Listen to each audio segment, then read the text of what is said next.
All right, and we are back in open session. All right, and I will take a motion to promote Linda Paul and to hire Tim Stringy and Yiling Yang. So moved. Second. All those in favor? Aye. All opposed? The motion passes. Congratulations, Melinda, Tim, and Yiling.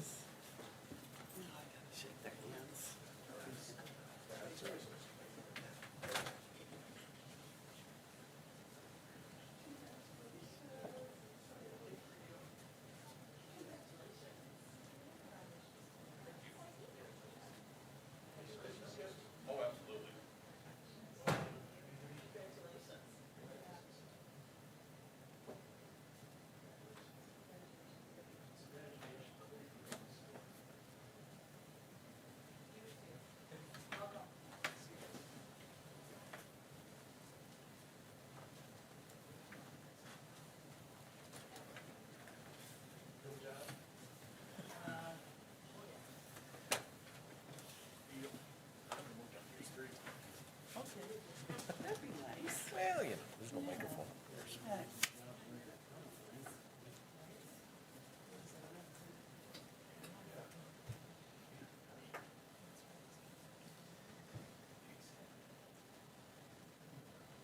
All right.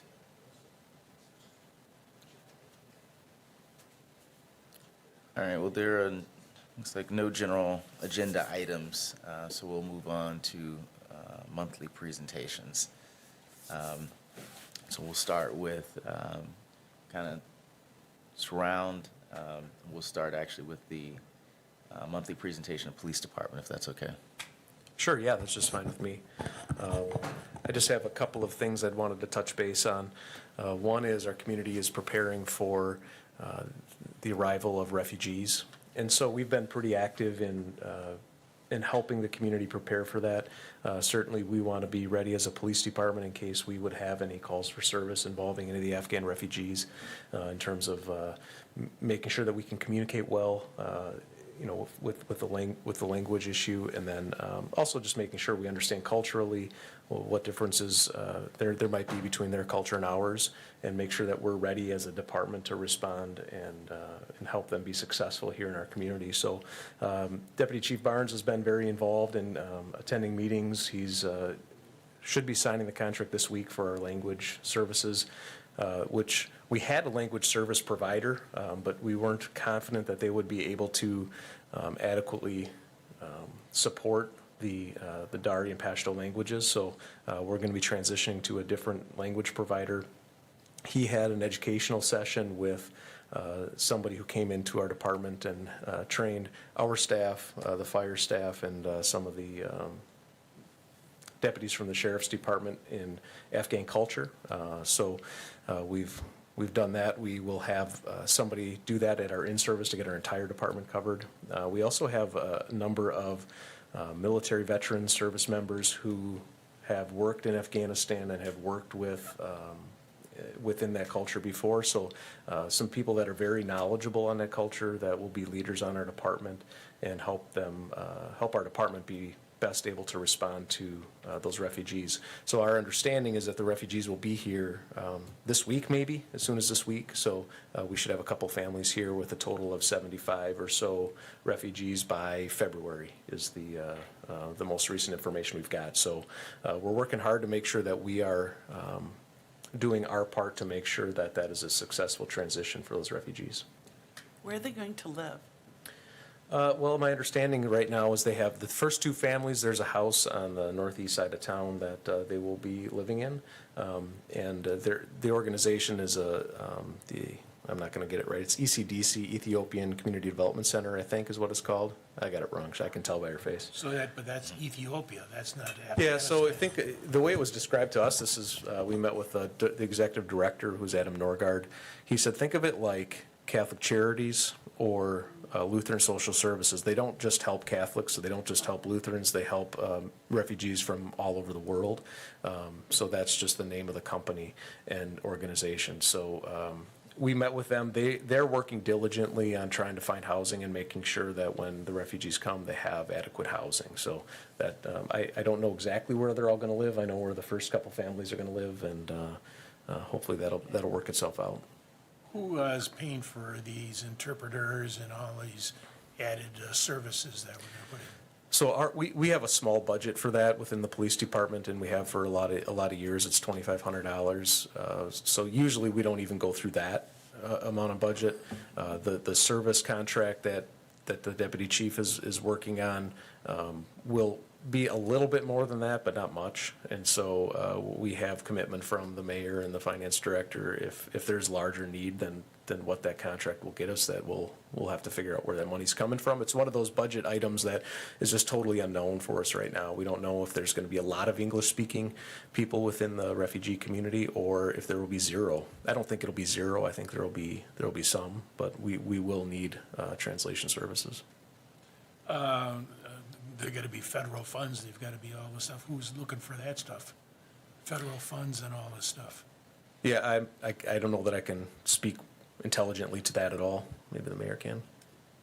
I don't know about that, but every time I see grants that are available, I do send them to ECDC and also the New Beginnings for Refugees, which is kind of the partnered grassroots organization that's also helping support. They're the ones gathering like all the things that people would need for an apartment or stuff like that. So I've been sending all of that stuff along. And, you know, people come with their own funding source as well. It's a little bit shorter than normal refugee process, but they have their own funds too. The other question, I hope we become proactive, but the mixing of culture is obviously difficult. And one of the biggest things is domestic abuse, that type of stuff. I think we have to be proactive in that and not say, well, it's the way it is. I mean, because we've had experience in that. Yeah, we have had experience in that, and I think that's been helpful for ECDC to understand too. They've been working with the Hmong American Center to understand their experience in the the Hmong refugees when they came here, and so that may be a challenge for us. It's something we've been pretty open with Adam from ECDC about.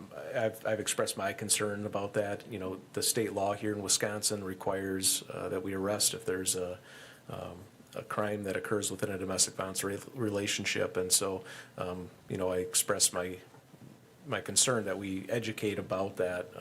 And there's orientation sessions that the refugees will have when they come here. They've had several months worth of education orientation at Fort McCoy before they come here. So that's something we'll have to work on and work through. Our hope is that we'll be invited to all of the orientation sessions for all of the refugees, and that is something that we can talk about. Good. But I agree. That's got to be proactive and cannot be tolerated. It's customs, et cetera, are fine. Everybody can live with it, but not that. Yeah, I mean, I'm confident that there will be a lot of issues that we'll have to figure out and work through, and education that we'll have to give to the refugees, and probably education that we'll have to take as a community in regards to their culture. But yeah, I understand the concern. Good. The other item I just wanted to touch base on is our recruitment update. We had obviously the one candidate that will be filling a detective position in the first part of January that you heard from today. We have another two candidates who have applied to Marathon County Sheriff's Department. My understanding is that's a result of a pay discrepancy between us and the Sheriff's Office. So hopefully that's something we can address at our union negotiations that will take place later in 2022. So we have the potential that there will be another couple officer candidates hopefully in the first quarter of 2022. We also have, as a result of Lieutenant Paul's promotion to captain, we will have a lieutenant recruitment process that will that's already begun. We sent an email out to our staff just advising them of what the process will look like in the timeline. So we'll have lieutenants, a lieutenant interview, one, maybe two. Lieutenant Buckner has indicated he's going to retire at some point in 2022, so we may have a second lieutenant candidate for you as well. So our intention right now is to have one officer and one lieutenant candidate hopefully to you in January or February. And I think I neglected to mention that we had an officer that's moving to the Lincoln County Sheriff's Office. And that's, his resignation is effective first week of January. So we have a candidate that we'll be bringing to you in January to fill that spot as well. So a lot of transition that we're working through right now, and that's where our recruitment stands. All right, any other questions? I have a question. What is the status, and probably the mayor can help us on that, what is the status of this Police and Fire Study Committee that was launched about a year ago? Yeah, happy to let her speak on it too. We have a meeting tomorrow night, and that will be a meeting that WIPs will be presenting their report on the survey of the community, and then also on the focus groups. There will be 2 separate reports that WIPs will be bringing forward. The task force has talked about a number of different recommendations that they're likely to move forward. You know, Mr. Harris is part of that, so he can speak to that if you'd like as well. They set January 31st as the final meeting date. I guess that's yet to be determined if they can get everything accomplished in the next 3 meetings. So hopefully that task force should be wrapping up here in the next month or so. Okay, thank you. Any other discussion? Then I offer our appreciation from the commission on your efforts regarding the refugee resettlement. And on behalf of the commission, we look forward to welcoming the refugees as new members of our community. All right. And with that, next up will be Chief Bartek with the monthly presentation for the fire department. Thank you. Good morning. So first off, you hopefully all got the brand new Wausau Fire Department monthly report. It's been something on my radar since I became chief that I wanted to change how we were telling the story of our department and what we do in the community. I feel like we were just giving you the raw numbers about call volume and inspections and things like that, and we weren't including a lot of really pertinent details about what we're doing to serve this community. And so this was draft 1. You're going to see in December we're going to already change, and we've been looking at a lot of other departments' monthly reports and finding a lot of great inspiration. And so if you see anything in this report that you'd like more of, or other areas maybe that you've questioned in the past, things like that, please let me know. This is a document in flux. We are preparing an annual report also for 2021, which our department has not produced an annual report for the last 7 years. So excited to come forward with that. So anything you'd like included in that, please let me know. A couple of highlights and contained in it. One of the ones from our prevention division, there was an arson trial this last month, and one of our investigators, he's actually lieutenant in our prevention division, Sean Carragher, testified during that, and he actually achieved what they refer to as an expert witness status in that. And that comes from a large variety of training that he's already attended, where of course we're going to invest more training in those folks that are in arson investigation side. It's something that's very pertinent to us, and when we do it, we need to do it absolutely right. And obviously, we're really good at our code enforcement, our prevention, and at the LE and investigation side. We lean heavily on our partners at the police department, but we also need to be subject matter experts on it. And I'm incredibly impressed. Sean was really put underneath the grill by the defense, and he held up very, very well. And that individual was, they did get a conviction on that individual for arson. So that was really great. A couple other things I pulled out that I had included in my narrative, and I'm going to try to do that in every one of these, just to have a narrative as I'm seeing the department from my office. We're introducing a couple of new chaplains to the department right now. So those of you that had the pleasure of meeting Don Ryder, obviously he was a catalyst for an amazing positive change in culture in our organization, as he was across the city. I've actually had the pleasure of seeing Don quite a bit lately. I've helped him. Actually, Ben and I went out there and helped him with some repairs to the Hermitage, and have had a little bit of time with him. He's doing very well, and he wishes you all well. But we had a real gap in there, and about a year ago, Sheldon Miles, the pastor at Thrive Church across the street from us there on Grand, came in and introduced himself, and And we invited him as chaplain to the department, and in a year, he's built in some amazing relationships, and I get frequent accolades from our staff on what he's able to provide. He has some training in critical incident stress debriefings and management, and he's come in and run a couple of those for our staff after some really difficult calls and situations they've been in, and the staff's reaction to it has been really strong in a positive way.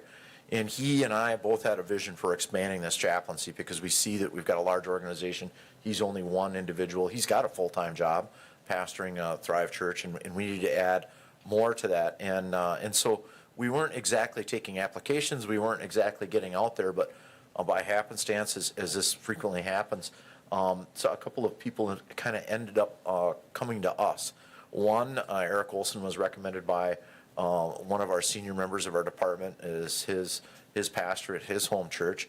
And Eric is newer to pastoring here in Wausau, but he was a volunteer firefighter in the little town of Burnhamwood for many, many years.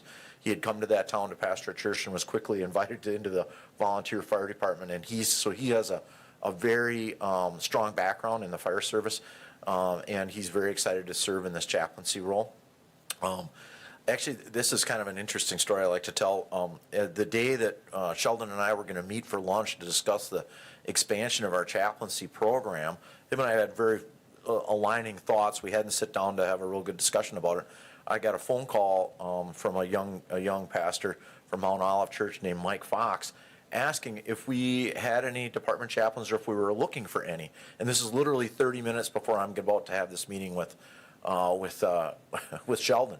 And so I said, as a matter of fact, we do. Let me take your information. Well, Mike, and both Mike and Eric, we had them sit down for an interview with Sheldon, and then they came in and did an interview with me and Jeremy Kopp, and we felt very strongly. And Mike's kind of story is that he grew up in Springfield, Missouri, and his father was a firefighter there. And his father had climbed through the ranks of the department and was actually the fire marshal there. And in, I believe it was 2018 or 2019, I apologize for not remembering the year, his father was killed tragically in a motorcycle accident while he was an active duty firefighter for Springfield, Missouri. And that period where his dad was in the hospital and in the ICU and seeing the outpouring of support from the firefighters and having just hundreds and hundreds of firefighters at his father's funeral and growing up in the firehouse put a passion on his heart to serve firefighters. And so they both Eric and Mike have these unbelievably already connected backgrounds into the fire service. We're really excited about welcoming them. When we do our swearing event of these 5 new individuals, I believe it's going to be February 4th. We'll get you an invite to that. We're also going to do an oath to service with these 2 new chaplains at that time also. So I hope you can make it and meet them. We're really excited about that expansion of that program. All right, update on our additional firefighter paramedic process. So early November, I made a presentation to the Common Council just identifying the problem and speaking to them as a group about the struggles that we were having with not just our recruitment efforts, but our staffing when we're full staffed and how short we are in our everyday responses. And then we started moving through committees. So we went to Public Health and Safety Committee. They agreed with us that it's a public safety concern and a concern for safety for our members inside the department. We just carried that to the Human Resources Committee a couple weeks ago. They also agreed, and now we had to look more at the deployment plan with that group. Their recommendation coming out of that committee was that we hire 12 firefighters, firefighter paramedics, entry-level firefighter paramedics, not officers, not administration. Literally, that's the rank that we need. And we're going to commit, the community's going to commit to having 3-person engine companies. So those additional staff will be added to our engine companies, and each of our 3 city engines will have a minimum of 3 firefighters on it. We needed the 12th really to round out our time off schedule and other things. I'd welcome you to watch that HR meeting. Next stop for us is finance, which will be probably the first or second.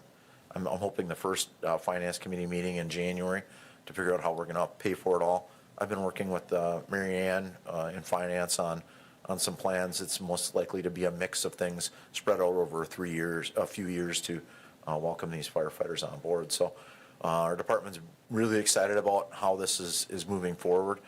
We've seen enormous support from the community as we've put out there some of the struggles that we're having. A really helpful, circumstantial event that occurred on November 11th. We had a structure fire on 11th Street North. It just happened to be that our city videographer was riding with the police department that night, was able to arrive early at that fire scene and record some really dramatic and early images of that fire, which we've stitched together into a case study. And so if you haven't been to our new YouTube page, go to the new YouTube page, check that out, or you'll find that video on our Facebook page also. I do some narration on there to talk about why we struggle on staffing on a daily basis inside our department, and it's a good illustration for it.